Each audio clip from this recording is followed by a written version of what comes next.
ගැහැණිය අවුරුදු දහස් ගානක් ඇය නිශ්ශබ්දයි. ඒත් ඇය එසේ නිශ්ශබ්ද විය යුතුද?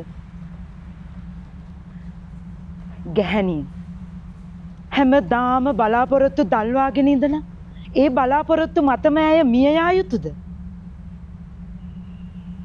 ගැහැණිය තමන්ගේ මුළු ජීවිතයම තවත් කෙනෙකුගේ ජීවිතය වෙනුවෙන් පුද කළ යුතුද? ගැහැණිය සමාජයේ විසින් කොටු කරපු රාමුවක් තුළ ඇය කොටු විය යුතුද? ගැහැණිය ඇයගේ ශක්තිය ඉවසීමයි.